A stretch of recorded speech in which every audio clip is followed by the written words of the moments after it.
You ask Tiger to solve. This deals with linear equations with one unknown. The final result is a equals -1. Let's solve it step by step. Simplify the expression. Combine like terms. Group all a terms on the left side of the equation. Add 2a to both sides. Group like terms. Simplify the arithmetic. Group like terms.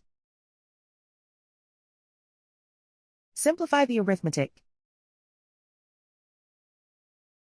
Group all constants on the right side of the equation. Subtract 11 from both sides. Simplify the arithmetic.